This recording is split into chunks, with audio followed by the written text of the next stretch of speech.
تاریخ اسلام میں روضہ رسول صلی اللہ علیہ وسلم کی بے حرمتی اور قبر مبارک کو نقصان پہنچانے کی کئی مذموم کوششیں کی گئیں، جن میں سب سے مشہور واقعہ 557 ہجری بمطابق 1162 عیسوی کا ہے، جب سلطان نور الدین زنگی نے اس سازش کو ناکام بنایا۔ اس واقعے کا آغاز مدینہ منورہ میں نہیں بلکہ شام دمشق میں ہوا۔ سلطان نور الدین زنگی، جو ایک عادل اور خدا ترس حکمران تھے، نے ایک رات خواب میں نبی کریم صلی اللہ علیہ وسلم کو دیکھا۔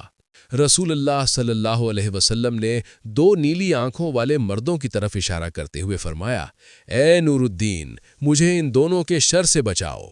سلطان کی آنکھ کھل گئی، وہ پریشان ہوئے، وضو کیا اور نوافل پڑھے۔ یہی خواب انہیں ایک ہی رات میں 3 بار آیا۔ سلطان نے اپنے مشیر خاص جمال الدین موصلی سے مشورہ کیا۔ انہوں نے مشورہ دیا کہ سلطان فوراً مدینہ منورہ روانہ ہو۔ سلطان نے صرف 20 گھڑ سواروں کے ساتھ دمشق سے مدینہ کا سفر کیا، جو عام حالات میں ہفتوں کا سفر تھا، اور محض 16 دنوں میں پہنچ گئے۔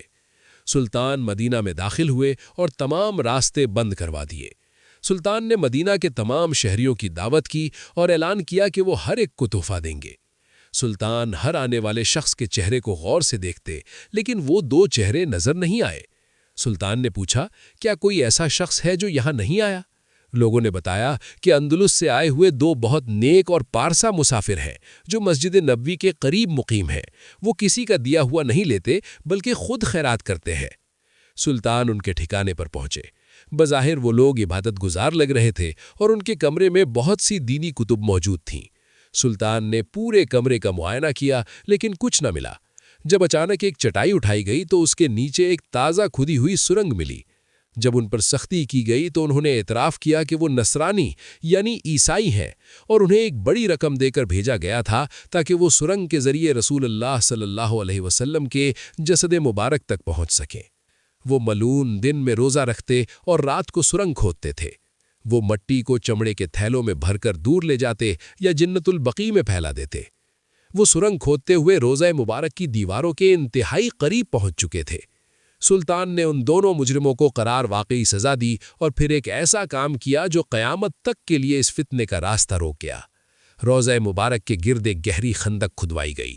سلطان نے بڑی مقدار میں سیسا یعنی لیڈ پگھلوایا اور اس خندق میں بھروا دیا۔ روضہ رسول صلی اللہ علیہ وسلم کے گرد زمین کے اندر ایک ایسی سیسا پلائی ہوئی دیوار بن گئی جسے توڑنا یا جس کے نیچے سے گزرنا ناممکن ہے۔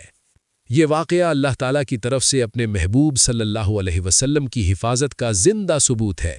سلطان نور الدین زنگی کا نام تاریخ میں ہمیشہ کے لیے اس عظیم خدمت کی وجہ سے سنہری حروف میں لکھا گیا۔ روضہ رسول صلی اللہ علیہ وسلم کے گرد سیسا پلائی دیوار کی تعمیر اور سلطان نور الدین زنگی کے اس واقعے کو تاریخ اسلام کی معتبر کتابوں میں تفصیل کے ساتھ بیان کیا گیا ہے۔